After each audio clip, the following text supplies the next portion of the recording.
I want to see him at 185 because even when he fought Gilbert Burns, he did the towel thing lost. But I think he's a middleweight. Certainly looks like a middleweight. You know, I thought it was in great shape coming into this fight.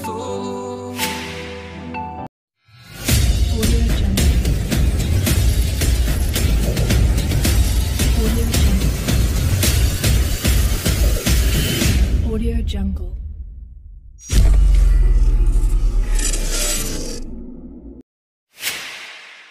Suga Senomeli memberikan pertimbangannya tentang potensi Khamzat Chimaev yang cocok bertarung di kelas menengah dan welter, dan memilih bertarung di kelas welter. Dan petarung di kelas bantam itu juga berspekulasi apakah The Boss akan melawan Paulo Costa. Berbicara di podcast Timbus Suga Show bersama pelatihnya Tim Welch, Suga tampaknya setuju meskipun Chimaev mendominasi kelas welter dan kelas menengah di luar 10 besar. Namun The Boss tidak akan bisa melawan rival yang sama di kelas elit divisi. Selain itu, O'Malley juga merujuk pada kegagalan Chimaev ke kelas welter dalam pertarungan terakhirnya di UFC 279 pada awal bulan ini. Dia ingat bahwa dalam pertarungan kelas welter sebelumnya, Boss pernah bersandar pada handuk untuk menambah berat badan dengan curang. O'Malley selain itu mempercayai jika Chimaev memang tidak menginginkan untuk pindah ke kelas menengah yang akan menghadapi kelas menengah elit UFC yang lebih besar seperti Paulo Costa. Dari perkiraannya ini, O'Malley sangat menyayangkan Chimaev, di mana petarung kelas bantam itu menyarankan seharusnya Chimaev percaya diri dengan posturnya yang besar dan keterampilan yang dimilikinya. Khamzat Chimaev dan pelatihnya secara konsisten menyatakan bahwa The Boss bertujuan untuk merebut gelar kelas welter UFC dan kemudian mengejar gelar kelas menengah UFC. See him at 185 because even when he fought Gilbert Burns, he did the towel thing, lost 5 pounds. Like, when was the last time Khamzat made 170? Actually, not the last 2 fights, so it's probably been over like a year. I want to watch the next fight. I'm so curious who it's gonna be. It can't be Colby. He's not gonna make 170, dude. I just don't see him making. I don't even know if UFC will book him at 170 anymore. But it doesn't seem like he wants to go up to 185, which is kind of surprising because he is big. He's super fucking skilled. See, that's what I'm saying. I don't know if he wants those fights up there. Namun terlepas dari itu, komentator UFC Jon Anik dan banyak lainnya bersama Boss mungkin lebih cocok untuk kelas menengah. Bersama MMA Fighting, Jon Anik menyebut Khamzat Chimaev sebagai kekuatan paling dominan dalam olahraga tarung saat ini. Dia bahkan mengklaim bahwa Boss memiliki keganasan yang tidak dimiliki oleh pensiunan UFC Khabib Nurmagomedov. But I think he's a middleweight. Certainly looks like a middleweight. You know, I thought it was in great shape coming into this fight. He certainly remains the hardest worker in the room. Like, work ethic is not an issue, but he doesn't seem to have an appetite for the weight cut. He seems to be a super stubborn guy. But I think he's the most dominant force in the game right now. You know, and there's a ferocity to his game that perhaps didn't totally exist with Khabib Nurmagomedov. I mean, Khabib was maybe more meticulous and certainly an absolute bear in there, don't get me wrong, but Khamzat Chimaev is absolutely exceptional. I just cannot wait to see him now, you know, after this incredible performance against Kevin. Mantan juara kelas 10 UFC yang tak terbantahkan Jose Aldo akhirnya telah mencapai kesepakatan dengan promosi untuk memotong kontraknya dengan satu pertarungan tersisa, guna dengan segera pensiun dari seni bela diri campuran profesional. Aldo yang berusia 36 tahun telah mencapai kesepakatan dengan UFC untuk meninggalkan promosi meskipun mempertahankan satu-satunya pertarungan dalam kontraknya, dengan maksud untuk mengejar olahraga tempur lainnya. Penduduk asli Manaus itu telah mencari pembebasannya dari promosi meskipun mempertahankan satu pertarungan lagi dalam kesepakatannya, dan UFC dikabarkan telah menerima permintaan ikon Brasil tersebut.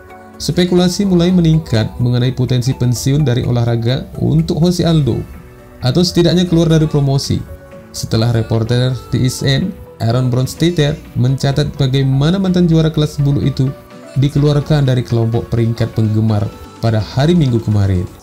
Melalui akun Twitternya, wartawan itu memastikan jika Jose Aldo telah dihapus dari peringkat UFC dan menambahkan dengan menyebutnya bahwa pelatihnya merasa dia harus pensiun meski Aldo harus berpikir kembali dengan satu pertarungan lagi di kontraknya yang terakhir di UFC 283. dengan rekor profesional yang cukup membanggakan, 31 kemenangan dan 8 kekalahan. Aldo yang mantan juara kelas bulu WEC baru-baru ini tampil di kartu utama UFC 278 pada bulan Agustus dan menderita kekalahan mutlak dari sesama penantang kelas bantam Merab Dvalishvili dalam pertarungan yang memiliki kepentingan untuk mereka. Sebagai juara kelas bulu UFC perdana, Aldo yang juga bersaing memperebutkan emas kelas bantam pada tahun 2020 mencatatkan 7 pertahanan gelar yang mengesankan sebelum menderita kekalahan KO dari Conor McGregor pada Desember 2015. Diakui sebagai salah satu pelopor olahraga dan fitur yang paling dikenal di era modern. Aldo yang memulai karir profesionalnya pada bulan Agustus tahun 2004 memegang kemenangan karir atas nama-nama seperti Cub Swanson, Mike Brown, Urijah Faber, Mike Hominick, Candice Florian, Chad Mendes, Frankie Edgar, Chan Sung Jung, Ricardo Lamas, Jeremy Stepan, Renato Moicano, Marlon Vera, Pedro Munoz, dan yang terbaru mengalahkan Rob Font pada bulan Desember tahun lalu. Jika Jose Aldo meskipun masih memiliki satu pertarungan lagi dan tetap melangkah untuk pensiun, namun kali ini berbeda dengan Stephen Thompson, penantang kelas welter UFC ini masih sama sekali tidak berpikir untuk pensiun.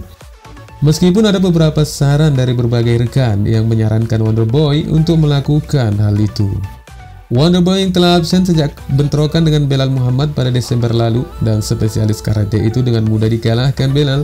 Padahal pertarungan itu sangat menentukan kelanjutan karir UFC-nya dan akhirnya kekalahan tersebut merupakan kehilangan yang kedua berturut-turut bagi mantan penantang gelar itu.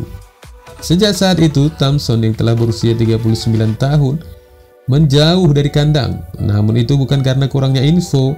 Nama-nama seperti Shavkat Rakhmonov dan Sam Brady telah menyerukan pertarungan mereka dengan veteran ini, di mana untuk seruan kedua petarung ini telah ditolak oleh Thompson. Karena pada beberapa bulan terakhir, Wonderboy telah menyerukan pertarungan yang menurutnya itu akan memiliki gaya pertarungan yang menyenangkan dengan melawan Jorge Masvidal atau Michael Pereira.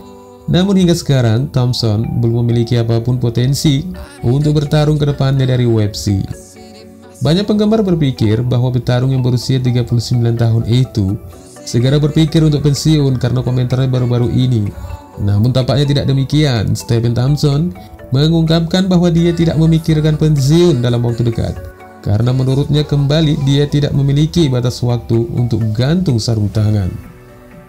Pria yang berusia 39 tahun itu juga mencatat bahwa ia akan selalu memandang dirinya sebagai seorang pejuang yang aktif.